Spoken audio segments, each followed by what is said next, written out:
we're going to put the sear complete in the assembly. So here's the sear complete. The pin faces the right. Now, one of the important things to do when you want to put the sear complete in here, it's not tough, but it's just pay attention to the details. If I can zoom in there. There's a flat spring, 2 legs of it push forward. It's number 15 on the exploded view. And there's the front of the LEM hammer.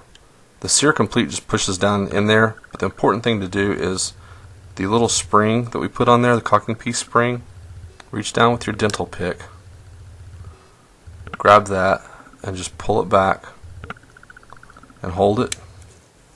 It's real easy to do, not while you're talking on camera. But you pull this whole thing back. Hopefully you could see that. I was not watching the camera. Take the sear, the pin at the bottom facing the right, in between the flat spring and the hammer on the left side of the frame.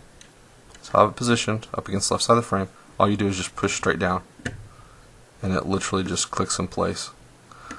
Let go of your cocking spring, and there it is. It's really that easy. Now we're going to put together our rest of our components, put the sear axle back in, and we're almost done. We have a disconnector, which is this piece, the sear actuator, and the catch go together. The catch, the sear actuator. And I don't know if there's a particular reason, but they say to go ahead and put the disconnector in first, and then the sear actuator and the catch go together. Drop those in, make sure this hook goes over the hammer axle. Okay, looks good. Now what you're going to do is start from the right side, insert your punch through the sear axle hole, start aligning all the components. You can just kind of wiggle them together. You may need to push down on the trigger bar and pull the hammer back just a little bit to get everything to line up. Do not cock the hammer. You'll have to take everything back apart. You don't want to do that. As far as I know, you have to take everything apart. So I'm pulling back the hammer just a little bit, pushing, getting everything aligned, and out the other side. So everything's aligned. Perfect. Next we're going to insert the sear axle back through the hole. Okay, now it's time for the sear axle to go back through.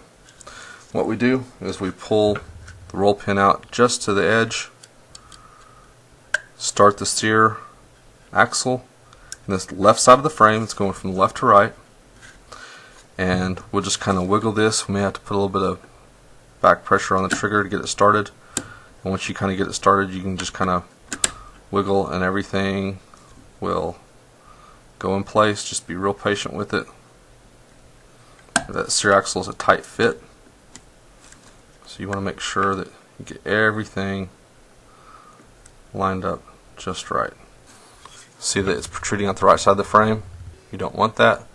Just push it back, finger pressure, flush with the right side of the frame.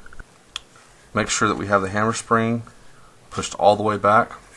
And what I'm going to do for that is we have that little roll pin just holding it in its first position, which is not actually where it goes. It needs to be the second one up. The little roll pin, I just insert it, hold the frame down, put my right thumb here, take a little toothbrush, push it against the lockout. As I start to push it, I actually need to take the old one out there. There's not really that much tension on it though. Okay. Just push really hard, and if it doesn't go, I mean it just absolutely will not go, what has happened is your spring and hammer strut fell down and it's not actually going inside the lockout. So lift up a little bit on the spring, just a, like a millimeter. Lift up on it as you push. Get that engaged first and it will go. Sometimes it will seem like it doesn't, but it will. Once you get it lined up that pin goes in super easy. Okay, back strap, back on, roll pin there, just push it through, make sure it's not protruding out either side, double check everything. Now we're going to put the slide back on, kick it up about 45 degrees, drops in place, push down, then do this side.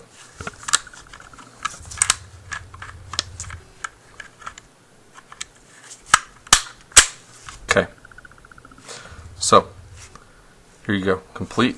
Rack the slide. That feels good. Now you test to make sure it functions correctly. Once again, we're clear. Just double check. No magazine. Clear there. And so that should basically, there's no pressure just to get it right there. Clean break. There you go. Now you can go real heavy. It works. Clean break. Cycle it. Let out. There you go. So it wasn't the best video, wasn't the best quality. I'm having some issues with my camera. I apologize for that. But that kind of walks you through what it takes to install the LEM conversion. It actually is a whole lot faster if you don't talk through it, and I think the instructions will be pretty clear. If you have any questions, you can always hit up myself or anyone else on the HK Pro forums. Thank you.